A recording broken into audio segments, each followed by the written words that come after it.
Buenos días, tardes o noches y bienvenida, estimada audiencia, a El Libro de Arena, el podcast donde exploraremos las historias de los miembros de la Facultad de Filosofía y Letras y de nuestros invitados en general. Yo soy Eduardo Tena.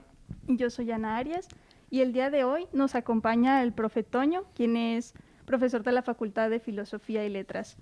Buenos días, profesor. ¿Cómo se encuentra hoy? Muy bien, gracias, aunque está un poco frío, pero yo creo que el calor humano es el que nos hace sentirnos muy bien. Y aparte que estamos en nuestra facultad, eso todavía le añade más calor. Sí, por supuesto, profe, es el padrino del podcast, básicamente. Sí, Es el, caray, bueno, que es el primer es un honor, entrevistado. es un honor, gracias. No, gracias a usted por acompañarnos. Y pues bueno, Hay varias cosas que le queremos preguntar así, nada fuera del otro mundo. Pero, bueno, a No pesar de importa, que no importa si también es de otro también del otro mundo, mundo. también del otro mundo. Sí, traemos todo tipo de temas y Sí. también cosas del otro mundo.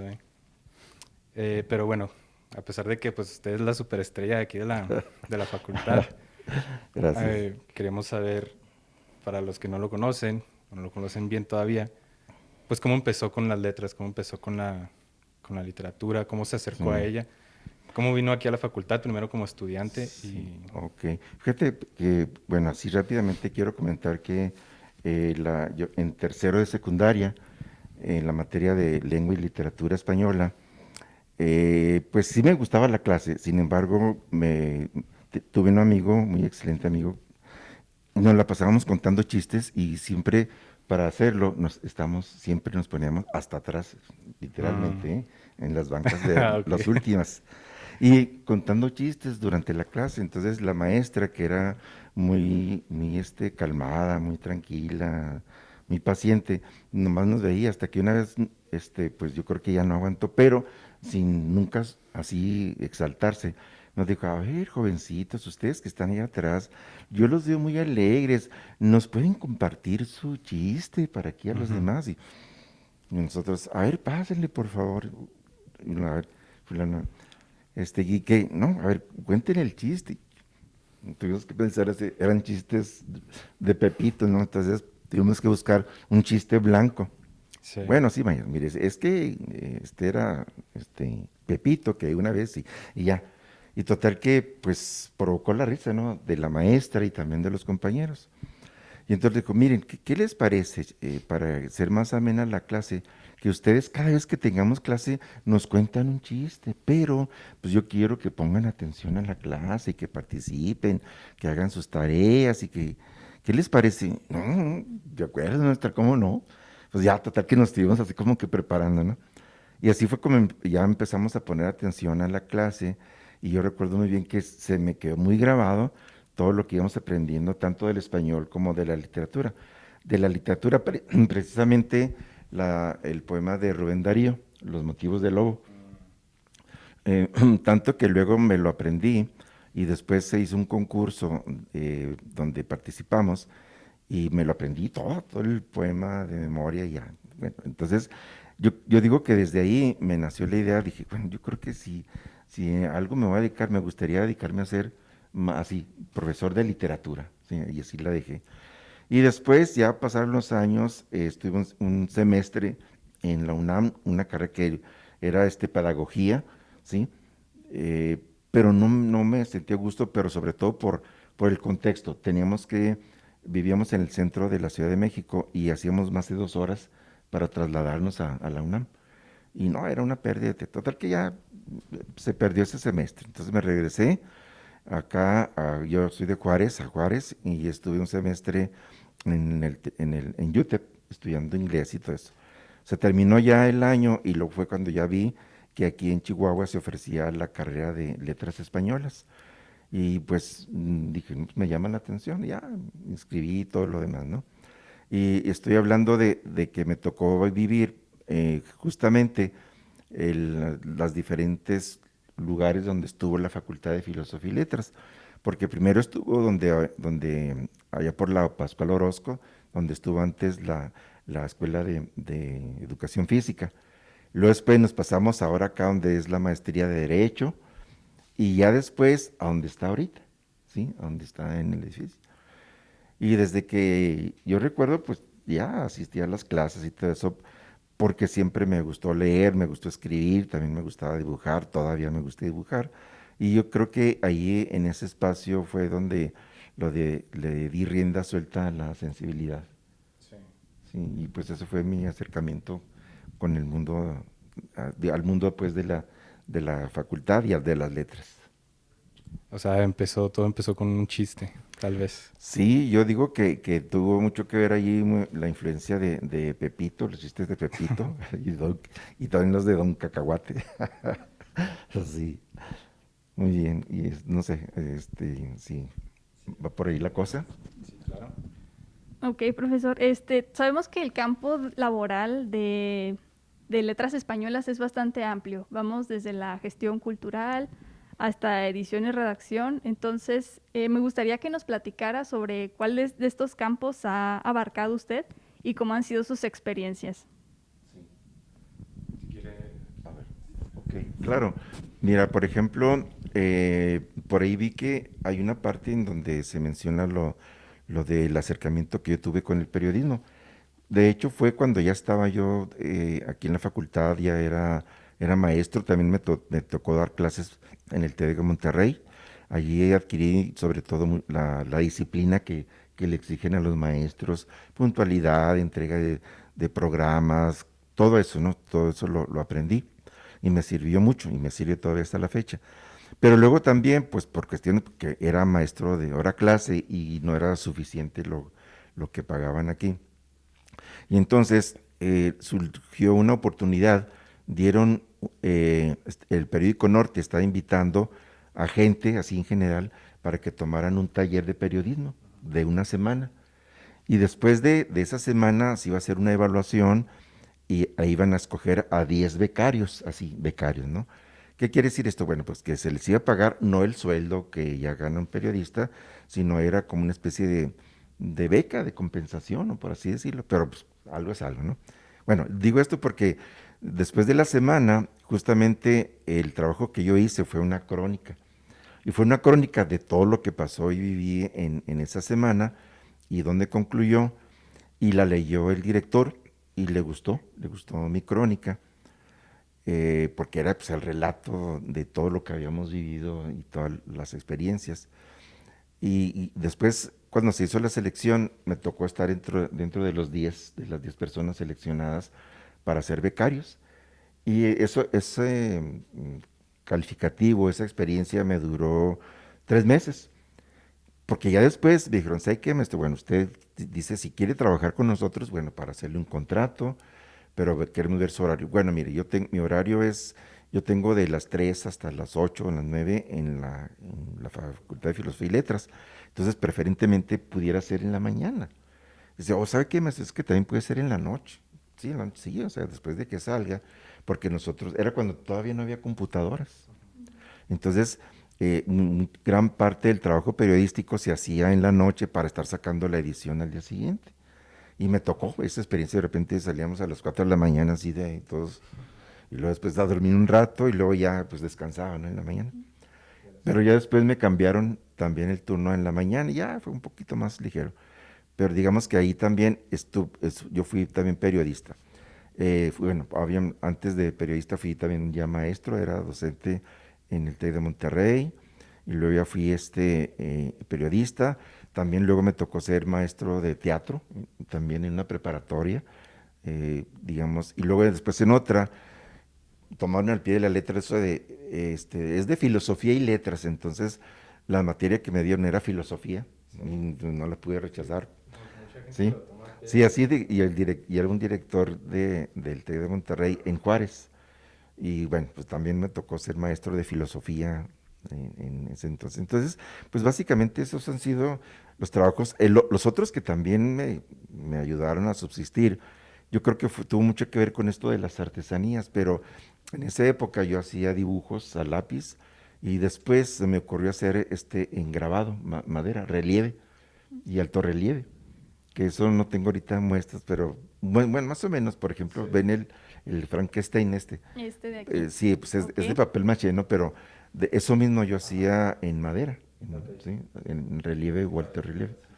Y eso me permitió un tiempo subsistir porque me pedían cuadros en madera. Yo buscaba la madera de caoba, que es la más, digamos, fácil para escarbar así la madera y tallar. Y ya era en vacaciones. De repente me salían cursos en vacaciones y ya subsistía.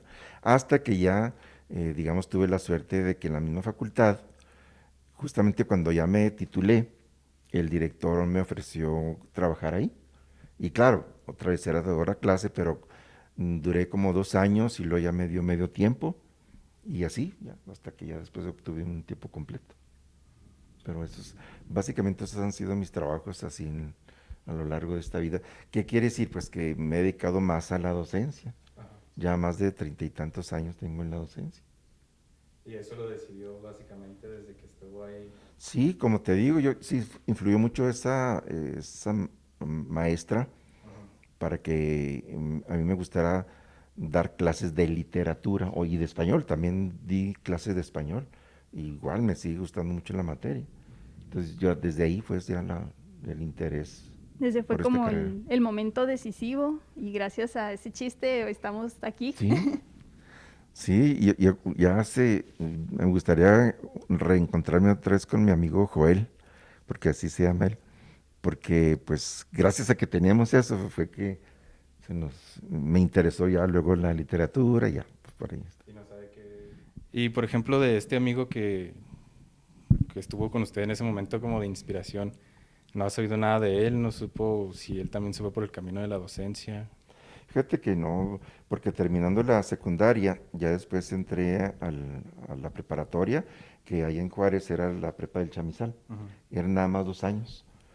Y terminando la preparatoria, de hecho yo estuve en el bachillerato de humanidades, sí, ya me gustaba mucho. Ok. También ahí, gracias a una maestra, yo otro tipo de lecturas que hacía, además de las que ya mencioné, pero me gustaba mucho leer los cómics y Mm. también las novelitas del libro vaquero, haz de cuenta, las novelitas esas, Sí, sí, no, como. no tanto de las ilustraciones, sino las que son de pura letra, pero me gustaban las de ciencia ficción, las de terror, las policíacas. Y la maestra una vez nos descubrió, pero en vez de regañarnos, pues le gustó porque, bueno, dice, bueno, cuando Ajá. menos están leyendo pues, algo, así que no son monitos. Pero yo aparte sí leía muchas historietas, ¿no? De hecho, sigue siendo un hábito que tengo, ¿no? De leer cómics, historietas, siempre han sido, desde niño, siempre, digamos, todavía conservo Sí. ejemplares de esas revistas. Es que, bueno, yo creo que es como que una de las ventajas, ¿no? De tener así, a lo mejor, maestros que no sean tan, que restrinjan tanto, ¿no? Sino que a lo mejor que son muy observadores y que a lo mejor ven algo de potencial, como en ese momento, pues ustedes bien lo pudieron haber regañado, ¿no? Sí, Pero no lo hicieron. pero fíjate que también si recuerdan ustedes cuando vimos lo de didáctica de la literatura, yo por eso les decía que como una estrategia, pues hay que buscar a veces, no tanto por quedar bien con las letras españolas y encargarles que lean el Quijote de la Mancha, no, digo, es una lectura densa que tiene que ser meditada, planeada, etcétera. No, no, yo digo que sí hay que recomendar las lecturas ligeras, Ujú. sí, para que poco a poco les vaya entrando el gusto por la lectura. Yo creo que ahorita, si hacemos una investigación así rápida, nos vamos a dar cuenta que gracias a los chavos, a los niños que leyeron Harry Potter, tenemos muchos lectores. Sí. O sea, fue increíble. Eso fue como para mí, como una época que impulsó mucho la lectura, gracias a ello, porque además de que veían las películas, claro que también leían la novela. Sí. Y eso fue lo que, desde mi punto de vista, provocó que ahorita existan cada vez más adolescentes, jóvenes, que les guste leer, ¿sí? Eso también fue algo muy importante. No sé, ¿alguien más? Profesor, entonces tiene 33 años dando clases. Así es. Y en esos 33 años, ¿alguna experiencia que le gustaría compartirnos que haya sido impactante o interesante como docente y también para los futuros docentes que nos estén escuchando? Bueno, pues yo pienso que la primera, ya como docente, fue que terminando justamente mi examen profesional, pues el director se acercó a mí y aparte ya había tenido, pues ya lo conocía a él, porque una vez precisamente me preguntó, él escribe, además de ser filósofo, estoy hablando del doctor Arturo Ricobobio, además de aquí de la facultad, sí, que además de ser filósofo y tener ya sus grados, ¿no? Me preguntó así como si yo fuera un experto. Me dijo, oye, Toño, a ver, mira, voy a enviar unos haikus. Son tres, pero ¿cuál de estos tres te gusta más? Y yo así, uy, ¿qué es eso? ¿No? Pues no le quise demostrar mi ignorancia, sino que, a ver, ¿qué es? Y vi que eran unos poemitas, dije, "Ah", y lo me puse a leerlo, ¿no? Dije, bueno, mira, pues de estos tres me gusta más este. De veras, fíjate que yo también coincido contigo. Y es que la poesía japonesa, y jajaja, poesía japonesa, haiku, y, no, pues ya después me puse a investigar, ¿eh? Porque, total que a raíz de esa investigación, yo empecé a escribir, ¿sí? Así, sin que nadie me dijera. Después estuve consultando cuál era la estructura, cuál era la historia, los antecedentes, y me gustó más. Total que me iba aventando así, paulatinamente, mis haikus, hasta que de pronto pues, ya los dejaba por ahí. Y una vez se acercó conmigo un compañero también egresado de aquí de la facultad, que es Jesús Chávez Marín. Y él me dijo, oye, Toño, ¿tú no tienes algo para publicar? Yo, "Pues, no, no, no, así como que, ¿no tienes poemas o cuentos?" Digo, sí, tengo cuentos, pero están así muy brujados y muy, no sé dónde están. Y poemas, pues fíjate que tengo varios haikus. A ver, estos, pues se los pasé. Dijo, oye, tú, hijo, ¿sabes qué? Mira, nada más faltan 20 haikus para que se complete una plaqueta. ¿Y eso qué? No, pues para que te los avientes. ¿Cuánto tengo? No, pues tienes, no sé, 2, 3 meses, ¿no? Pues bueno. Total que ya me di a la tarea, pero en ese trance de estar escribiendo y que descubrí pues más que nada el haiku, me di cuenta que por qué ahí entra ya el romper a veces con las reglas y las normas, ¿no? Digo, ¿qué pasa si no me apego mucho a la temática tradicional del haiku, que tiene que hablar de estaciones, del tiempo, del clima, sino que más bien busco otros temas contemporáneos? Es más, ¿qué pasaría si en vez del haiku fuera un poema, fuera un mini cuento? Y con esa idea empecé a escribir. Entonces, la segunda parte de ese poemario, mi primer poemario, está dedicada a los haicuentos. Yo quería que se llamaran así, pero Chávez Marín insistió que haikus épicos, algo así. Bueno, pues ya. Pero esa es la idea, que son en realidad mini cuentos, son microhistorias con el formato del haiku. Entonces, fíjate, también esa es la anécdota que tengo, ¿no? Que gracias a esa invitación a ver cuál poema era mejor, fue que descubrí el haiku y ya, fue otra beta. Esa es una anécdota que tengo y que guardo muy mucho, porque precisamente también, en relación a ello, el doctor Arturo Ricobeo, cuando terminé mi examen, pues salí todo así, todo porque eran 5 sinodales, ¿no? Los que te examinaban, y eran nada más soy yo solo, ¿no? Y me dijo, oye, tú, ¿sabes qué? Pues me gustaría ver si estás interesado y te gustaría dar clases aquí. Le digo, sí, ¿cómo no? No, Sí, por olvídate. supuesto. Así saliendo sí, claro que sí, no, pues mira, ya ahorita pues ya estaba dando clases en el TEC de Monterrey. Me dice, pues cuando quieras, nos platicamos. No, pues yo ya ahorita estoy, si quieres, estoy listo. Y pues luego, ¿no? Empezamos a platicar y el siguiente semestre ya empecé dando clases ahí en la facultad. Y a partir de entonces, ¿no? Ya todo lo que ha pasado. Y hay otras anécdotas así también curiosas, ¿no? Pero pues yo creo que en otro momento si hay oportunidad. Pero ahorita por lo pronto esas me parecen que reflejan esto, mi estancia aquí, sobre todo en la facultad. Sí.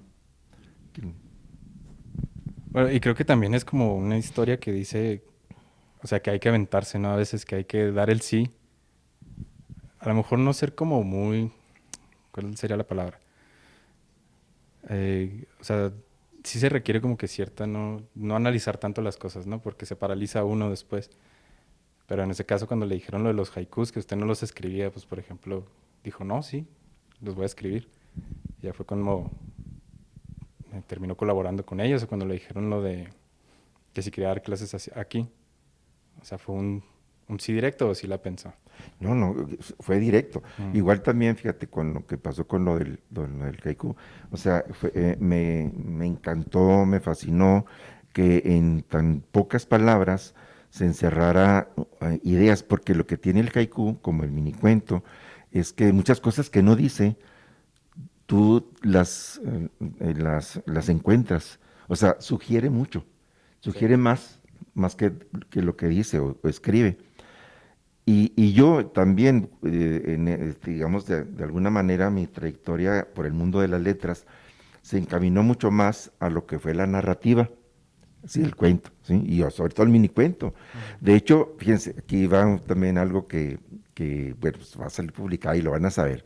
Pero yo tengo un libro de minicuentos que me rechazó los evaluadores de aquí para la publicación de textos universitarios, ¿De aquí? ¿sí? De aquí, De la- sí. Yo lo metí a concurso y me lo rechazaron porque sobre esto me dijeron, ¿cómo que un cuento de una sola línea?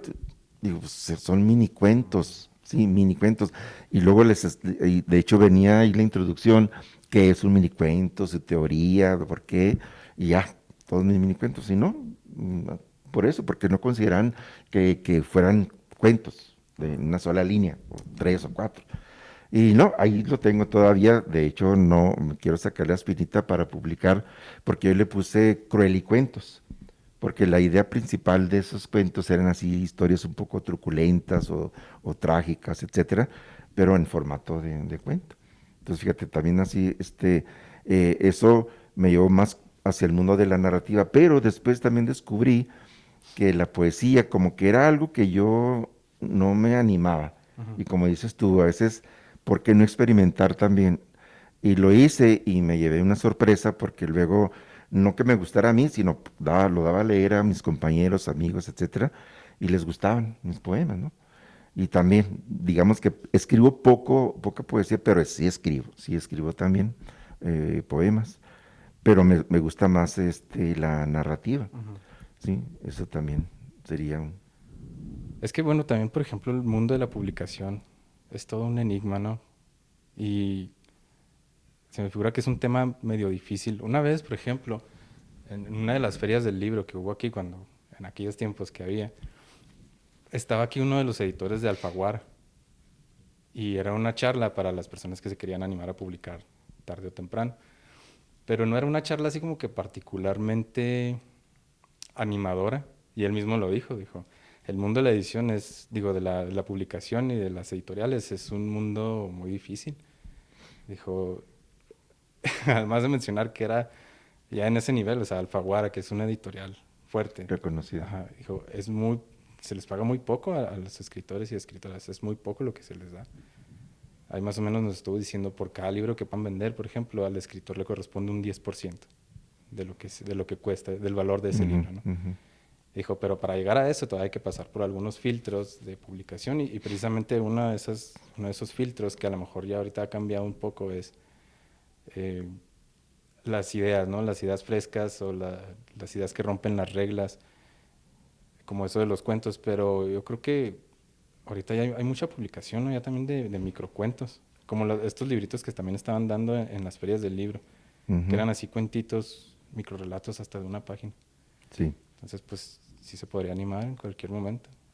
Pues fíjate que, como dices tú, retomando la idea de que por eso muchos que tienen, digamos, el talento para escribir y escriben, y luego no se animan porque hay muy pocas editoriales que los puedan apoyar, porque aparte de que del proceso mismo de creación, que puede ser, aunque pueda ser de una ocurrencia, de un sueño, en realidad ya el trabajo es, digamos, es un 90%, ¿sí? Sí, La inspiración es apenas sí, sí, un porcentaje mínimo, totalmente de acuerdo. pero todo el 99% es el trabajo ya, cómo lo vas sacando, para que luego después una editorial te cobran, porque cobran muy caro la publicación la publicación de un libro, bueno, la hechura del libro mismo, que puede ir desde los 4,000 pesos, cuando eres escritor independiente, hasta más, ¿sí?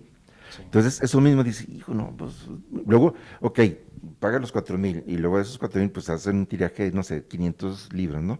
Igual, pues ya tú eres el que tienes que andarlos vendiendo, ofreciendo. Igual, hay algunas editoriales que sí te apoyan en eso, Ujú. pero no todas. Entonces, yo tengo todavía muchos libros, por ejemplo, de textiario, ¿sí? Tengo todavía muchos que me tocaron como regalías, ¿sí? Sí, sí. Como regalías. Esa es la manera como te pagan. Ujú. Y claro, pues no tiene que andarlos, pues muchos los regalé, otros los presté y otros los vendí, otros los intercambié. Igual, también con con el otro libro de los zombies letrantes. Entonces, ¿qué pasa? Bueno, que sí, yo tengo por ahí todavía muchos prospectos. Tengo también otro proyecto para haikus que son haiku acrósticos. O sea, acrósticos, pero con palabras que se escriben que únicamente emplean 3 letras, como la palabra hora, de Ujú. orar, ¿sí? O paz. Sí. Entonces, y el acróstico se hace. Lo difícil está en que las tienes que tomar como inicio, ¿sí? Y luego, obviamente, la idea, y luego el contenido. Y no, ahorita pues voy muy lento en ese proyecto, ¿no? Todavía me faltan muchos más, porque primero me di a la tarea de buscar todas las palabras que son de 3 letras, ¿no? Pero ahí está. Y luego tengo otro, la continuación de lo que son Zombie Letrantes 2, porque es apenas Ah, es eso fue como el origen de este libro fue primero que un egresado de letras tenía un periódico digital, me invitó a colaborar con una columna. ujú. Mi columna se llamaba los muertos vivientes de la literatura.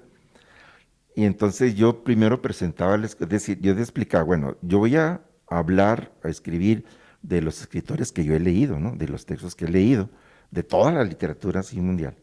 Y al final terminaba siempre así como que un cuentito, algo así, ya ligero, donde convertía al autor en zombie. Y ya después dije, bueno, ya cuando se acabó eso de ese periódico, esa revista, pues hice más o menos como 160 columnas. O sea, 160 autores. Y de hecho este libro pues apenas es una parte, ¿no? Donde tuve que seleccionar literatura universal, latinoamericana, mexicana, local, ¿sí? Pero ahí tengo todavía así como que pendiente sacar no uno, sino varios libros Sí. sobre zombies letrantes, ¿no? Porque mi premisa es que todo el escritor que yo ya leí y que ya está muerto, cuando lo leo, revive, o sea, vuelve a la Exactamente. vida. Entonces, por eso es un zombie letrante. Y eso fue lo que me dio. Y te digo, tengo un material. Igual con la idea de textiario, es un juego de palabras que hace referencia al bestiario, ¿sí? Pero dije yo, bueno, yo considero que también los textos son una mixtura, una mezcla con bestias, con animales. Ujú. Entonces de ahí se me ocurrió pensar en que precisamente también en vez de ser un bestiario, sería un textiario, ¿sí? Entonces las emociones son animales, los pensamientos son animales. Y así, ¿no? Es como lo planteo yo ya en ese libro. Y por eso es que también me apoyaba con los dibujos. Siempre me ha Ujú. gustado también dibujar. Y Dibujar. nunca aprendí, si van a preguntar eso, nunca estuve en Bellas Artes, Ujú. sino que fue así, ahora sí que autodidacta. Sí, pero a veces primero escribía el cuento y luego hacía el dibujo, o al revés. A veces Ujú. primero hacía un dibujo me imaginaba el mundo y entonces lo empezaba yo a escribir. Sí, eso fue como surgieron estos de los textiarios. Y tiene varios de los dibujos que todos son de mi autoría. Ok, perfecto. Sí, pues es que esto, por ejemplo, está bien mencionarlo, ahorita que hablamos también de lo de las editoriales, de que a pesar de que sea algo difícil, a pesar de que haya dificultades, bloqueos en el camino, siempre vale la pena, ¿no? O sea, siempre vale la pena también encontrar la expresión de cada quien. Mira, yo Eh, aprovecho ahorita esto para recomendarle a los que nos están viendo que una alternativa es justamente el libro objeto. Ahorita yo tengo así varios de los que ya pude crear, pero la idea es comercializarlos también. Ahorita el más reciente que estoy trabajando es un libro objeto que viene siendo en las bolsitas de té, ¿sí? O sea, pero fíjate, ese libro objeto va a salir un poquito caro porque tengo ya el prototipo. El prototipo es una cajita, ¿sí? Para bolsas de té, para té, Sí. que y esa la compré, la hizo una amiga que estimo mucho, ¿no? Y ella hace cajas, ¿sí? Entonces le pedí especialmente que me hiciera una caja para este libro objeto. Entonces, como son haikus míos, los voy a otra vez a sacar provecho, porque además ya el libro, a mí ya se me agotaron mis ejemplares, pero sé que todavía la UAS tiene ahí cajas de esos libros ahí guardados. Entonces yo los quiero rescatar ahora por medio de esta idea del libro objeto, que te digo, eso a lo mejor es más trabajo manual, sí, pero lo vas haciendo, vas 3 4 5 10 y pues los vendes, ¿no? Y después haces otros tantos y así te la llevas, ¿no? Pero entonces digo, o sea, lo caro es la cajita, porque tiene que ser una cajita atractiva, etcétera. Y luego, en las bolsitas de té, además de que lleva té, o sea, no es que, recuerden que un libro objeto tiene que Sí, tener también utilidad, ¿sí? sí, Entonces, claro. además de que lleva té, adentro lleva ya el haiku, ¿sí? Entonces, Adentro, junto con el té. sí, sí, sí. O sea, claro, tú tienes que tener cuidado porque si no, al ver en tu taza, vas a ver, no tienes que saber que al abrirlo, ahí está la hojita con el haiku, ya lo sacas y ya te tomas tu té. Después puedes guardar el poemita en la misma bolsita de té. Y ya después Ah, tienes los puros haikus dentro de la cajita. ¿Sí? Esa es excelente. una de las ideas del libro objetos que ya tengo. Y tengo otras ideas que también, esto es cuestión de, te digo, es como para darse a conocer, porque pues que te salga un poco más, a lo mejor más trabajo, porque es un trabajo artesanal, es artesanal, Sí, claro, 100%, totalmente. ¿sí? Y pues tienes que buscar la manera también de autopublicarte, no queda Sí. otra. Yo pienso que esa es una recomendación, que buscar a través del libro objeto para que se puedan dar a conocer. Sí, sí, sí, para las personas que lo están escuchando, que investiguen si no saben lo que es un libro objeto. De todos modos, trae una muestra, ¿no? Del libro objeto. Pues fíjate que no, de eso no me traje muestra. Ah, Este, mm, pero pues luego si quieren sí. les mando imágenes. Sí, bueno, lo importante es que es una alternativa, ¿no? Para empezar Sí, sí. en el mundo difícil de la editorial. Ok, profe. Pues para tener más o menos una idea de qué es un libro objeto, a ver, pues puedo decir, por ejemplo, aquí tenemos una taza que usted decoró. ¿Cómo podríamos hacer que esa taza fuera un libro objeto? Bueno, sí, sí, ya hay ejemplos, donde en la misma taza, ustedes tal vez habrán comprado alguna donde vienen frases, sí, de escritores, frases de pensadores, pero pues claro, imagínate, tú puedes sacar entonces 10 tazas con la misma frase y pues las puedes vender. Y ahí está ya una manera de cómo solventar esto. Ahora, claro, nos vamos primero entonces a que aquí, digamos, si no te quieres meter en problemas legales por la autoría, tú puedes tomar frases o escritos o textos de autores que ya tengan más de 100 años, para que no haya problemas de autoría, ¿no? De derechos de autor. Esa es una. Y entonces tú seleccionas tus minicuentos, puede ser un minicuento, puede ser también un poema, un haiku. Y ahora, ¿cuánto te cuesta la taza? Y aquí yo les digo, la taza ya con una impresión te cuesta entre 70 y 80 pesos. ¿Qué quiere decir? Que entonces tú, si quieres sacar 10 tazas, pues le tienes que invertir o 20 o 100, no sé, ¿verdad? Pero con la idea de que ya sabes que esa taza va a estar bien diseñada. Y claro, eso sí lo claro, por ejemplo, en mi caso yo no lo hago.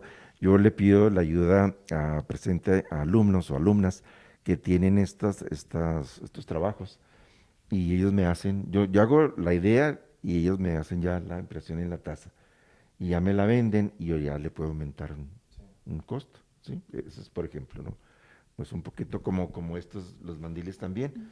Digamos, yo mandé a hacer el mandil, el delantal, con una costurera, ¿sí? Y ya después yo lo que hago es el diseño, la impresión, que es pintura lavable. Es como si fuera un cuadro, ¿no? Está hecho con esa técnica.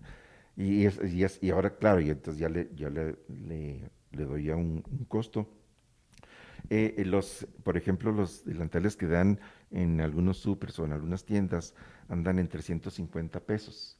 Y digo, bueno, pues yo también lo puedo dar igual, pero te llevas algo incluso personalizado, porque ya me han mandado pedir así, que si les hago un diseño exclusivo, y pues sí, digo, claro, mándeme la imagen y yo les hago el delantal con el texto que quieran y todo eso.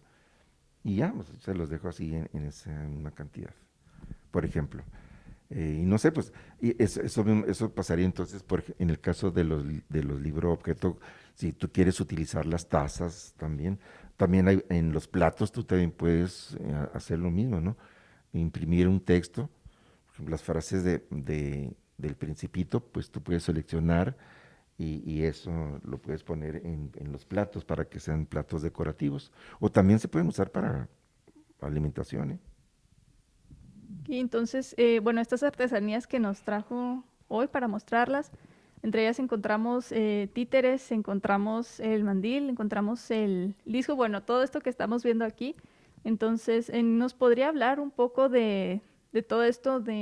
Supongo cada pieza es única, ¿en dónde pueden adquirirlas las personas Sí. que nos estén escuchando? Bueno, sí, primero esto último, ¿no? Para si están interesadas, pues estas son muestras, ¿no? Pero tengo muchas más. Y pues me pueden hablar a mi teléfono o a mi correo también, eso no hay problema. Pero sí quiero decir que también esta variedad de artesanías se debió justamente a que esta pandemia nos mantuvo recluidos. Yo soy una persona hiperactiva, necesito estar haciendo algo. Entonces yo empecé justamente, no sé si pusieron por ahí un cubrebocas. Sí, aquí está, de Bueno, este lado. es un ejemplo, porque hice varios diseños de cubrebocas, porque dije, bueno, si voy a estar usando esta cosa, pues voy a hacer algo que a mí me guste. Y empecé, entonces me dijo, oye, qué padre, ¿y tú lo hiciste? Sí. ¿Y no haces más? Pues no, pero puedo hacer. Y entonces empecé así, hacía unos con la idea de como los paliacates. Y así, X, ¿no? Entonces de ahí empecé, dije, bueno, ya salí de los paliacates, ya de los cubrebocas, ¿ahora qué? Bueno, me llamó la atención lo de los discos, de los acetatos. Esto porque una vez que fue a un concierto allá a la Ciudad de México, había gente vendiendo así, pero claro, eran impresiones de grupos con spray, con barniz, y ya, pero se veían bien. Dije, no, pues yo voy a hacer algo parecido.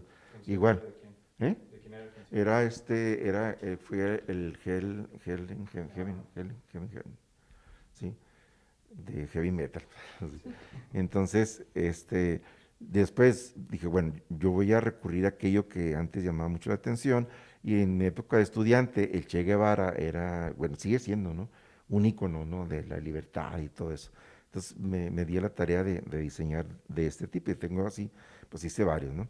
Luego también otra actividad que descubrí en este mundo del tiempo de la pandemia fue de las botellas, decorar las botellas. Sí, las botellas, sobre todo son botellas de vino tinto, ¿no? En su mayoría. Entonces, desde el mismo corcho, lo convierto, lo trabajo y le doy ese formato. Esta es una de tantas formas, ¿no? Y luego también después descubrí que me puse a hacer los libreritos. Yo sí dan mucha lata porque estar haciendo cada librito, buscando la pastita, etcétera, ¿no? Y ya los detallitos, ¿no? Bueno, y los libreritos, y después esto que yo llamo los guardianes de libros. Tienen un nombre en inglés que no tiene que ver, como para rincones de lectura, algo así, ¿no? Pero dije, no, a mí me parece que son guardianes porque se ponen entre los libros, y la idea es de que te infunden un poquito así como de, hey, si alguien ajeno, ¿no? Que de pronto anda curioseando Sí. y se acerca a tomar un libro, cuidado, pues que aquí estamos cuidando los libros, ay, sí, lo mando, voy a ver. Entonces, también ya tengo una serie de varios, sobre todo están dedicados justamente a temas o de películas o de la literatura, ¿sí? Son los guardianes. Y luego, ¿qué otro está por ahí? Pues bueno, los títeres, no se diga. De los títeres, pues, también desde cuando mi hija cumplió 1 año, le hice bueno, le hicimos piñata y yo le hice una función de títeres. Ya te estoy hablando, ahorita ya mi hija tiene 44 años, ¿sí? O sea, entonces, y no dejé, porque luego en el TEC de Monterrey tuve un taller de títeres y ahí hacíamos, después así me la llevé. Ya después yo los hacía, diseñé una materia optativa que es taller de títeres didácticos y ahí pues ya mucho del material. Entonces tengo muchos títeres que yo he hecho, otros que he comprado, otros me los han regalado, ¿sí? Y pues así básicamente, así de lo que se puede ver por ahí. No sé si haya algo más. Bueno, justamente también hablando de los títeres, desde los títeres, las manualidades, hasta los libros, la literatura. Ahorita mencionó algo que me llamó mucho la atención, lo de 10% de inspiración, 90% de trabajo, ¿no? Parece ser como si hubiera dos corrientes de pensamiento, podría decirse así. Y no sé si esto tenga que ver con la geografía de dónde viene la literatura, ¿no? Hablando ya más, acercándolo más como a la literatura. Parece que hay ciertos escritores que para los que escribir es más inspiración que trabajo. Por ejemplo, por nombrar un ejemplo tal vez muy familiar, Bukowski. Creo que él mismo tenía un poema que decía, si no lo sientes, no lo hagas. Y luego también otros escritores, no sé si también americanos nada más, pero decían, si no tienes la inspiración, no lo hagas porque lo que vas a hacer simplemente no va a funcionar, no funciona. Y por otro lado, otro ejemplo que se me ocurre aquí en Latinoamérica es Quiroga, en su listado como de El decálogo. el decálogo, dice, escribe todos los días, si mal no recuerdo, aunque sea una página, un párrafo, no sé. Entonces, ¿por qué para usted si es 10% inspiración, 90% trabajo? Y, o sea, ¿de dónde cree que venga eso? Si es por experiencia, si lo tomó de alguien más, si cree que sí deba ser así o que cada quien tiene que tener Ujú. su forma de trabajar. Sí, mira, yo pienso que sí hay personas geniales, así, tienen ya un genio, un talento en donde les cuesta muy poco esfuerzo juntar estos elementos, ¿no? La inspiración, la chispa, y luego se ponen a trabajar así, pero con dedicación y sacan, ¿no? Yo ahorita, pues hay muchos de los escritores conocidos, ¿no? Que han tenido mucha producción en textos, en novelas, en cuentos, todo eso, ¿no? Pero hay otros, y menciono, ¿no? Las diferencias, ¿no? Bueno, dentro de este primer grupo, yo considero, por ejemplo, y a mí me gusta mucho, aunque haya mucha crítica respecto a su estilo, que es Stephen King, ¿sí? Tiene 50 y tantas novelas, o sea, digo, las cuales muchas de ellas todavía se las han llevado a la pantalla. Pues hay una entrevista, de hecho, ¿no? Donde está este señor, el de Juego de Tronos, que le dice, ¿cómo demonios escribes tantos libros tan rápido? Y a Stephen King es de los que dice, bueno, Sí, o sea, yo sí tengo como mi programa de sí, escritura, sí, ¿no? sí, sí. Pero exactamente, y tú dices, bueno, quiere decir que entonces él ya tiene una rutina creativa, se hace y se le respeta, ¿no? Y es eso lo que pienso con este primer grupo de escritores que escriben mucho, Ujú. ¿sí? Que no le sueltan, le sueltan. Bueno, pero luego por otro lado tenemos el caso de Juan Rulfo, ¿sí? Que todavía Es mucha gente extremo. sigue pensando, bueno, ¿por qué ya no siguió escribiendo? Y él en una entrevista, que a lo mejor muy pocos conocen, él mencionó, dije, no, oiga, sí, ¿por qué ya no saca algo más? Y dice, estoy esperando que, bueno, cuando él sacó ya su obra, de pronto viene una avalancha de escritores jóvenes, sí, así como, como desbandada, ¿no? Y él dijo, es que dijo así, estoy esperando que pase ¿cómo se llama? La manada. Sí, cuando ya pasen estos y se hagan famosos, que ya está tranquilo, y ahora sí. Pero pues ya no le dio tiempo. ¿Por qué? Porque ¿qué quiere decir? Que venían más escritores. Eso es como él lo explica. Pero, curiosamente, o sea, su libro de cuentos y su novela, él mismo dice que se tardaba para cada palabra, cada oración, frase, la revisaba y pues, imagínate. O sea, él mismo dice que era sufría mucho para escribir, ¿sí? Hasta que no encontraba ya, lo revisaba, después volvía a borrarlo porque antes no existía la computadora, ¿no? Entonces todo era así manual, entonces tachaba y otra vez y así hasta que ya algo, y aún así, cuando salió publicado algo, dije, hijo, chin, aquí no, o sea, algo no le gustaba, Ah, sí. pero Se aventó ya, muchas ediciones, pero ¿verdad? ya había así publicado y a veces hacía unas ciertas correcciones, ¿no? Bueno, pero luego también sabemos que él aparte escribía, bueno, que ya después se permitió la publicación de las cartas que él le escribía a la que primero fue su novia, ¿no? ¿Sí? Clara, y donde encontramos ya muchos elementos, como muchos guiños para lo que luego van a ser sus personajes de los cuentos y para los personajes de su novela. Entonces, fíjate, sí, sí, yo pienso que si alguien se va a dedicar, es que también esa es la otra cuestión, ¿no? Si te vas a dedicar a escribir o ser escritor, tienes que ver el papel, el sufrimiento que han seguido estos escritores que se dedican a ello. Pero claro, ya tienen un basamento económico que les permite que no te dediques a otra cosa más que estar escribiendo o pensando, ¿sí? Pero, ¿qué haces mientras? O sea, ¿de qué vives? Entonces, yo pienso que hay muchos otros que los absorbe el- la rutina, el trabajo cotidiano, la profesión. Es mi caso, ¿eh? Yo también yo menciono eso, que a veces cuando he sacado estos libros es porque me he dedicado así, hasta que ya sale, ¿sí? Ujú. Pero después es mucho el trabajo académico, o sea, no pues, ustedes se imaginan, ¿no? Sí, sí, De cómo claro. es, y ahora pues, o estar leyendo, y hijo, de repente ya digo, bueno, estoy escribiendo, y así yo le hago, ¿no? Por ejemplo, ahorita tengo muchos mini cuentos así que no he terminado, están en avance, igual muchos haikus también, pero yo digo, es que no me puedo poner a escribir si tengo pendientes, tengo que revisar, tengo que hacer esto, luego viene un examen. O Mm, sea, hasta que ya no te dedicas, por eso yo digo que esta cuestión de la pandemia, a lo mejor yo debía haberla aprovechado para ponerme a escribir, pero pues me llamó más la atención el hacer, ¿sí? Las sí. manualidades.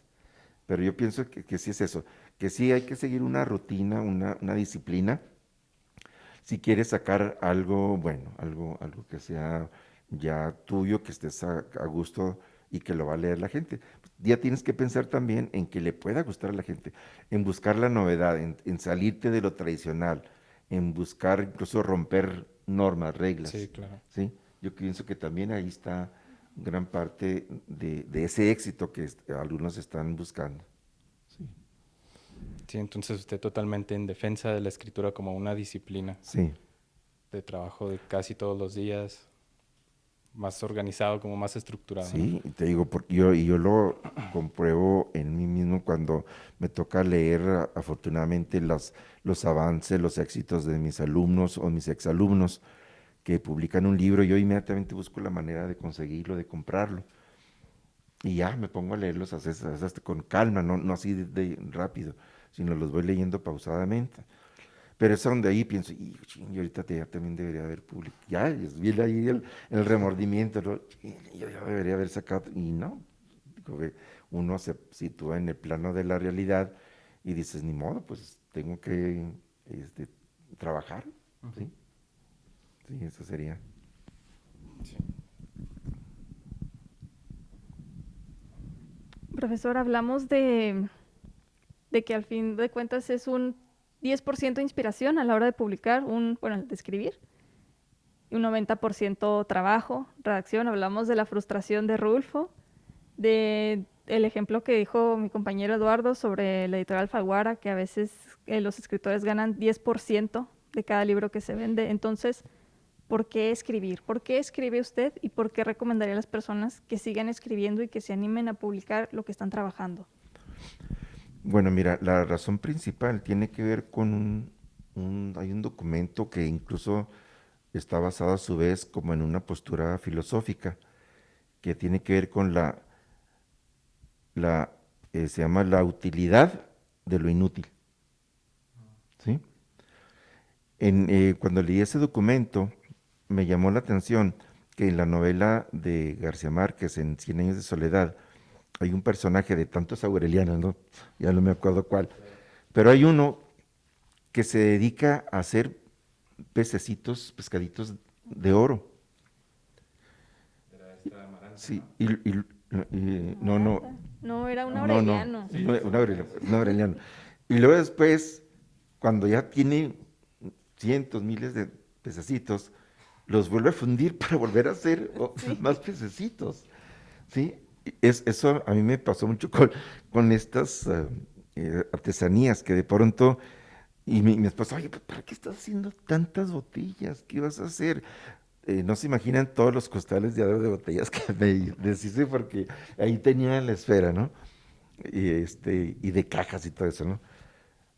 Pero hay esto, es decir, yo me siento satisfecho cuando llego a crear algo, ¿sí? Aunque sea muy modesto. Ahora, volviendo entonces a la postura en las letras, eh, en, digamos que es como un sino, un destino. Y por eso tiene que ver con, si te vas a dedicar a la escritura, tienes que ponerte a trabajar muy duro. Ahora, vivimos en un país que desafortunadamente todas las disciplinas artísticas, incluidas la literatura, no le dan el valor que realmente merece. Lo considera así como que, un pasatiempo, sí, sí, escribe, pero sí, sí, le gusta escribir. Como si fuera una cosa así como de lujo, ¿sí? Muy opcional, ¿no? Así, incluso hasta banal, cuando que no, en serio, no es nada. O sea, ¿qué sería del mundo sin los artistas? Luego vamos a reducirlo. ¿Qué sería del mundo sin los poetas, sin los escritores? ¿Sí? De alguna manera son los que mantienen esa brújula dirigida a mantener la sensibilidad.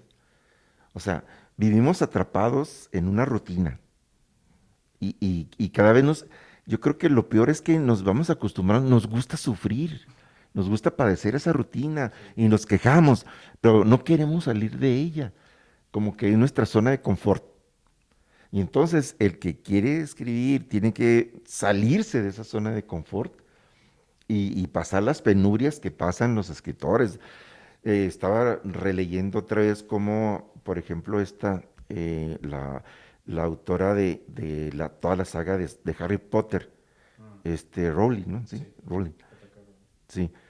Ella dice que llevó primero su novela a varias editoriales, a 16 creo, fíjate, Sí, 16, sí.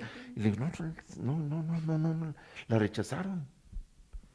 Y cuando una que sí le tomó la palabra y todo eso, uy, 500 millones caray, ¿qué onda? Y fue así como que de pronto, de la noche a la mañana se hizo supermillonaria, ¿no? Multimillonaria. Sí. Pero bueno, estamos viendo el lado económico, ¿no?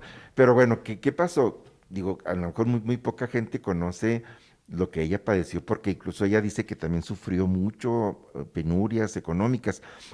El mismo García Márquez, cuando publicó ya Cien años de soledad, ya andaban pidiendo prestadas, ¿sí? Porque no tenían con qué comer, ¿sí? Entonces fue como que, hijo, así, ok, aquí está mi trabajo y a ver qué sale. Y afortunadamente, pues tuve ya el éxito que conocemos, ¿no? Y gracias a ello, pues ya, se fue haciendo reconocido.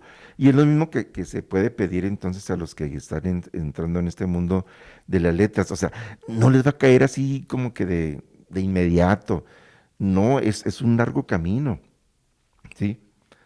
Tienen que hacer la audición, es como cuando alguien que quiere ser actor, sí, pues tiene que hacer una audición y a ver cómo le va una audición y ya después hacer los ensayos y participar y tener experiencia, tener tablas cuando se dedica a la actuación.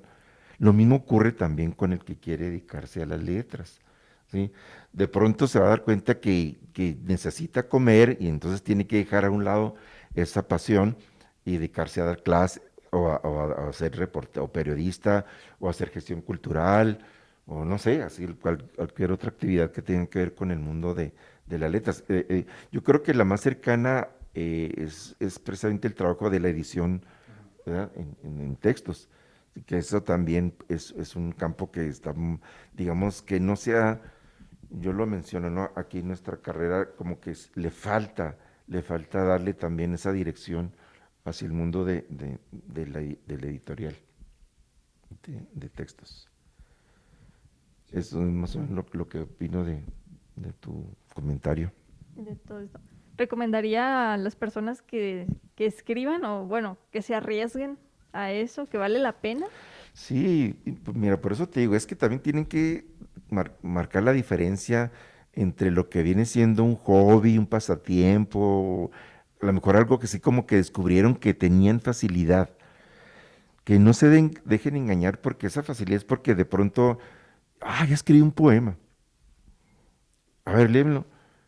Amor, estás lejos, te extraño. La distancia cada vez hacia ti es más larga. ¿Cómo te extraño? Y luego, ese es mi poema. Órale. Digo, pues me parece mucho la canción de Cómo te extraño, mi amor, de Leo Dan, ¿no? O sea, yo creo que si le quitas la música, pues haz de cuenta. ¿Cómo te extraño, mi amor? Pues, estás hablando de la canción. Igual le digo, ok, tampoco no para quitar el mérito, porque ya justamente ahora con lo del nuevo modelo, me tocó dar una materia en donde descubrimos que también hay una estética de lo cotidiano, que es donde entran todas las canciones de Juan Gabriel, ¿sí? Que todo el mundo las critica porque no tienen, son canciones, digo, al fin de cuentas es una forma poética la canción. Aquí el valor agregado es la música y luego la difusión, la mercadotecnia que las eleva, ¿sí? Pero así estrictamente hablando, en una crítica de poiesis, pues no, se quedan muy, muy en lo cotidiano, ¿no? En lo popular, así, en esa base. Entonces, yo creo que también señalar esto, que no creen que es fácil escribir un poema, no creen que es fácil escribir un cuento, porque hay que tomar en cuenta lo que ya se escribió o lo que ya escribieron figuras tan poderosas y tan fuertes como todos los escritores latinoamericanos, ¿sí? Y estoy hablando de poetas y de escritores, ¿no? Por eso es que yo recomendaría que primero lean, ¿sí? Por eso, es decir, no por nada, pero por ejemplo, ustedes que están llevando la carrera de letras, pues el hecho de estar leyendo a veces hasta obligadamente o forzadamente, como quieran, pero se van a dar cuenta de la riqueza que les va dejando cada lectura, las palabras que emplean. Yo hace poco estoy releyendo a Amado Nervo. Y me estoy dando un tiro porque híjole, así todavía tiene estructuras así pues, modernistas, ¿no? Así, donde diría uno, es lo cursi, pues sí, elevado a la quinta potencia, sí, sí, está bien. Pero luego de repente tiene palabras, imágenes, anécdotas que se me hacen ricas, ¿sí? Se me hacen novedosas.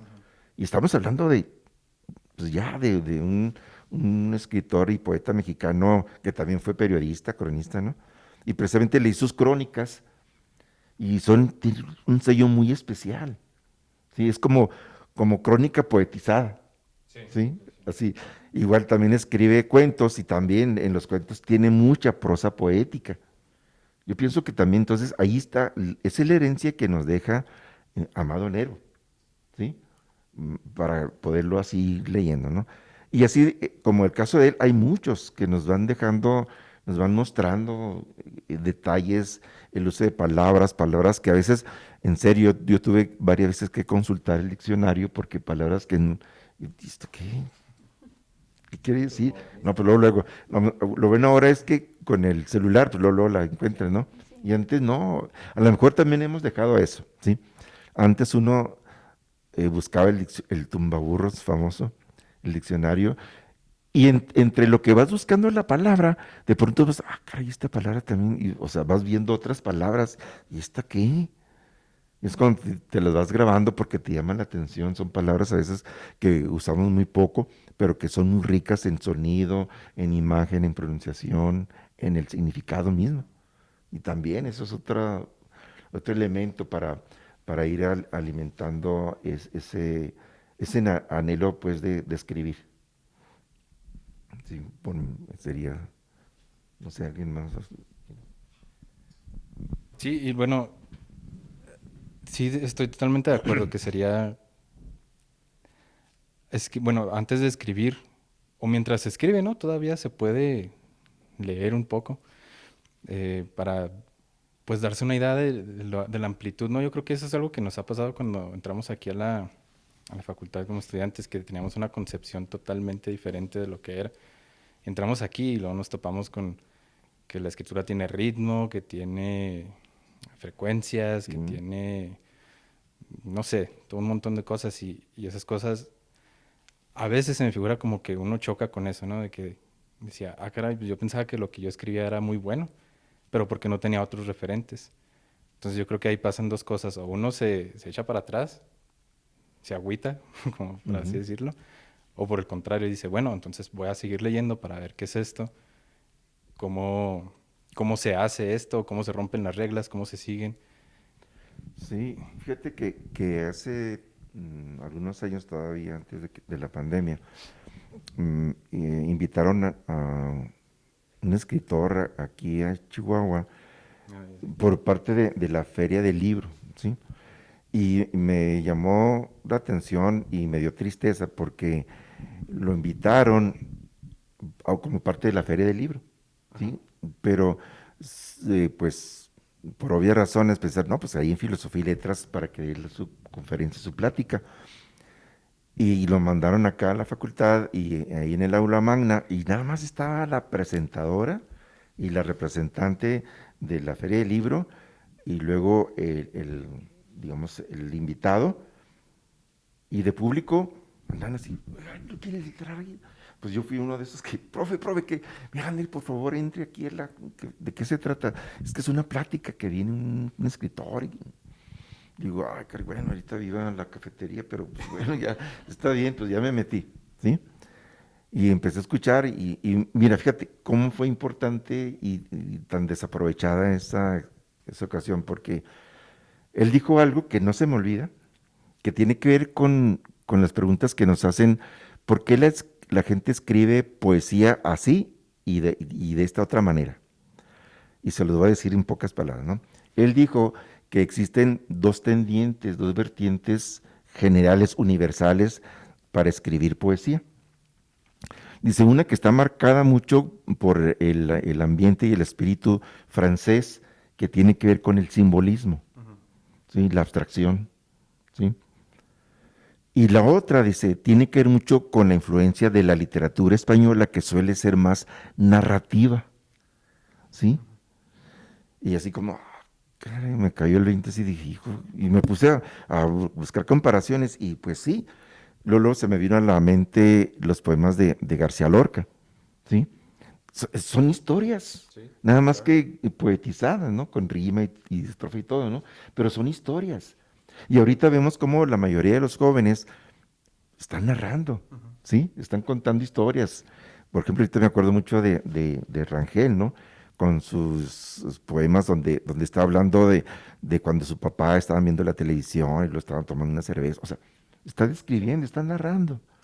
Pero al mismo tiempo es algo interno, ¿no? Es justamente lo que, el espíritu que sigue marcando mucho a la poesía, que es intimista, ¿sí? ¿Cómo tuviste esa percepción de lo cotidiano? Pero es una percepción ya, digamos, muy personal y le estás encontrando la relación con las palabras, con el ritmo, con lo que estamos mencionando. Y por otro lado, te digo, también a veces es un poco más difícil, pero sí también hay muchos jóvenes que escriben con el estilo simbólico. Ujú. Es una poesía que a veces las imágenes, las metáforas las tienes que estar así como que pensando, ah, caray, espérame. Sí, Un poco más complicado, ¿no? sí, fíjate que yo más bien me tocó también escuchar a unos jóvenes cuando se dio aquí un encuentro, ¿no? De los de Jesús Gardea. Y yo los califiqué a todos y a todas como rápidos y furiosos. O sea, fue mi imagen. Porque leían rápido, pero y eran poemas así llenos de imágenes, cascadas de imágenes y de metáforas, ay, caray, sí, ¿no? Así como si estuvieras viendo una película simbolista así rápido, caray, te marea, ¿sí? Sí. Y así como siempre en un tono así agresivo, de denuncia fuerte, casi te daban un puñetazo.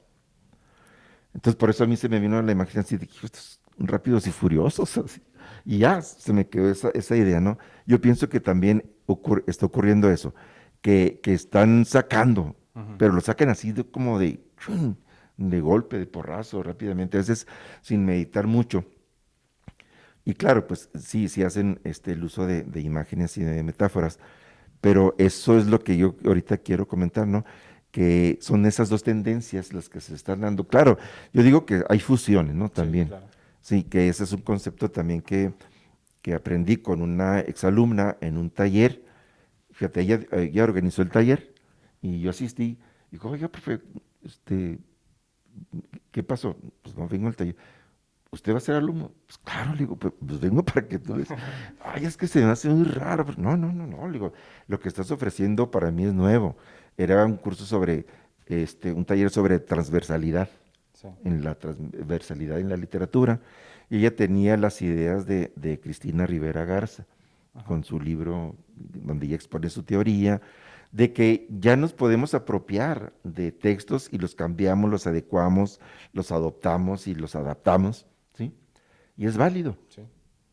Entonces, ahorita también algo comentabas tú de cómo, qué está haciendo falta. Ya nos podemos acercar, ya podemos hacer hibridaciones, combinaciones, ¿sí? Por eso yo a mis alumnos les digo, miren, yo ya lo hice en el de textiario, en serio, estaba revisando los libros que llevó mi hija en bachillerato, sobre biología, y estaba así hojeando y de repente quedó caray, una descripción científica, Sí. ¿no?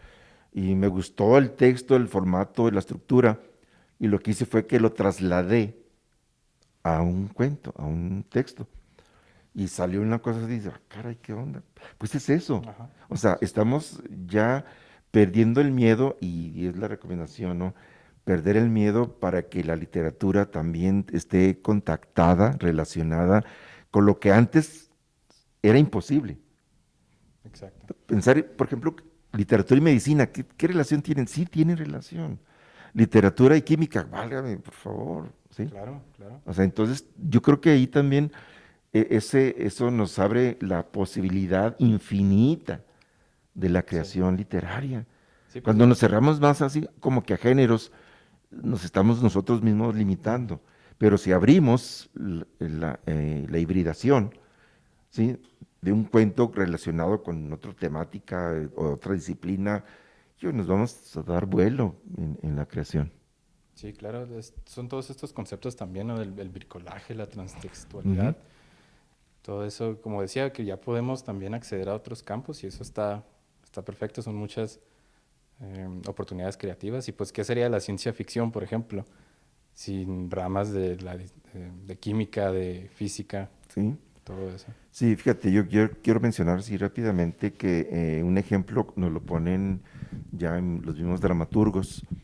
Es un concepto que no es nuevo, pero a lo mejor les va a sonar raro, pero ya se habla de la narraturgia. Ah, ok. Narraturgia, que es Sí, justamente, es una obra de teatro en donde predomina mucho la narración.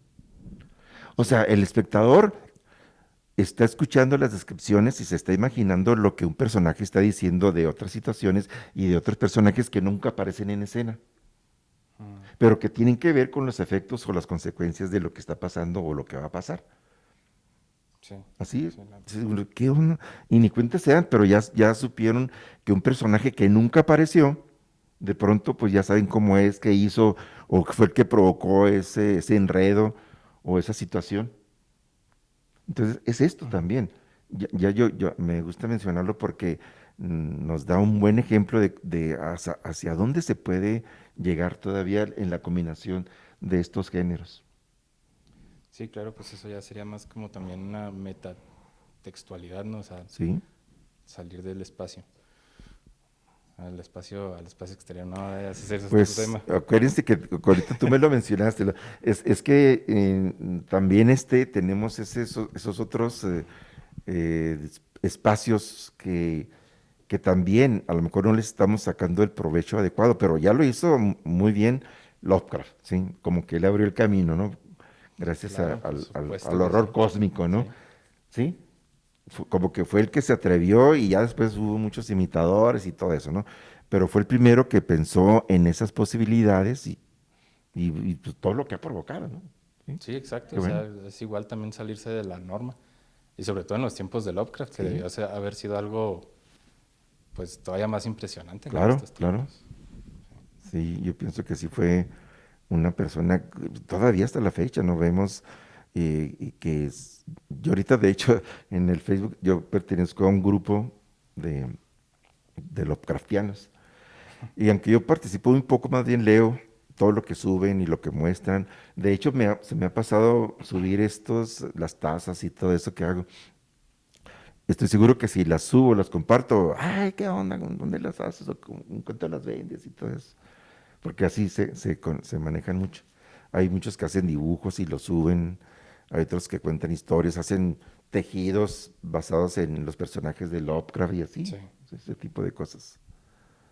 Sí, hay muchos temas ahí con los que todavía nos podremos dar cuerda porque hay unos temas ahí también medio controversiales con Lovecraft y la llegada que tuvo aquí, por ejemplo, a Latinoamérica, que con, con Borges y con Cortázar. Borges le dedicó un cuento, precisamente en los cuentos del Libro de Arena, ¿no? Pero creo que Cortázar sí decía o sea, él decía, no entiendo cómo funciona, no entiendo cómo tiene éxito alguien como Lovecraft. O sea, no, como que no lo veía a lo mejor como alguien que escribía seriamente, no lo veía como literatura tal vez. Entonces, no sé si habrá estado enterado de eso, de Bueno, esas sí, declaraciones. de eso último no, fíjate, Ajá. no, pero yo pienso que en todo caso también ocurre guardando así las distancias y la semejanza, ¿no? Con Stephen King, ¿no? Que también, Mm, digamos, muchos de los escritores que tienen toda una trayectoria, como que menosprecian, sí, ¿sí? Tal vez porque sea abundante, ¿no? Pero incluso a veces estos cuando hacen análisis se dan cuenta de cómo el mismo Stephen King hace homenajes o hace guiños constantes a la obra de Lovecraft, sí, ¿sí? claro. Entonces, pues, oye, digo, ya que sirva que lo saques y que le des tu propia versión, pues qué bueno, ¿no? Ujú. Pero al fin de cuentas, te digo, justamente es tomar lo bueno que cada escritor ha dejado, esos legados, Sí, es importante conocerlos. Y es importante conocer las controversias. O sea, no siempre vas a estar casado con una posición. No. Yo pienso que el artista o la persona que se dedica al mundo de las letras tiene que ser así muy flexible. ¿Sí? No puedes darte el lujo de mantenerte así como cuadrado. ujú. ¿Sí? No, tienes que salirte y eso se batalla, ¿eh? Todavía hay muchos que no quieren salirse de su postura. No, yo pienso que se tiene que ser muy abierto en Sí, por supuesto. sí, en este mundo. Bueno, pues aquí ha habido muchos tips y consejos para la gente que se quiere lanzar a escribir. Ahora sí ya, sin barreras, al mundo del arte también. Así que, pues muchas gracias, profe.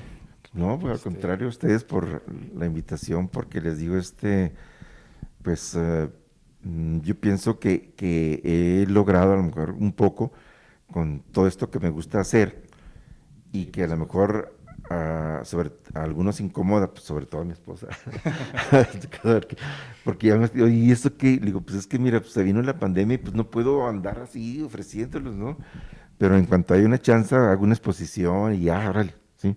Hago una venta de garage si quieres, pero Claro, ya, pero porque me estoy llenando yo también ahí de cosas que estoy haciendo y de repente por eso estoy cambiando. Algo que no mencioné aquí, de los cursos que he tomado, pero también hago la costura japonesa en libretas. Ah, Y también igual hago mis propias libretas y todo eso. Y ese sí también es una labor así de muy paciente. Tienes que desde seleccionar las hojas, cortarlas, doblarlas y luego estar cosiendo. Y sí, también es otra labor así que lleva su tiempo. Algo que también no traje aquí son mis lamparitas, que también que las descubrí de pronto. Yo me puse a hacer una y al ratito me empezaron a pedir, ¿sí? Y ahorita le corté porque yo quiero encontrar un sistema eléctrico para conectarlo, ajá. ¿sí? Y es lo que me falta. Tengo que hablar a lo mejor con un ingeniero y dijo, oye, dame tips para que mi lamparita, en vez de que sea de pilas, de lamparitas, así, que pueda ser eléctrica, es decir, que se pueda prender y apagar. Porque nomás estoy esperando eso para seguirle, porque me detuve Por en eso. esa fase, ¿no?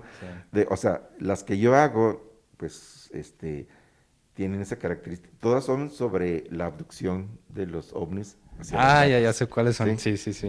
Entonces, o sea, él me dice, oye, pero ¿por qué puras vacas? Pues es que es el tema, ¿no? Sí, Pero sí, si sí. quieres, y no, de hecho, a una le hice con un dinosaurio. Bueno, Ajá. si quieres, y le gustó, le puse un dinosaurio, bueno, ahí está, un dinosaurio. ¿Qué quiere decir? Pues que hace ya millones de años ya estuvieron Ah, aquí los exactamente. alienígenas. Y lo otro lo hice en un plato, bueno, un dibujo, ¿no? Donde en vez de ser la vaca, es un filete, O filete sea, pues, está al viejo, ¿no? filete. Y luego después ya, bueno, ¿por qué salen esas imágenes de la obducción de las vacas? Y luego yo le pongo acá, bueno, pues es que también los alienígenas descubrieron la carne La asada, carne el caldito, ¿no? El el estofado. caldito, ¿no? Todo eso. Entonces sí, son muchas cosas así que, o sea, yo me divierto. Sí. Yo creo recalcar eso, ¿no?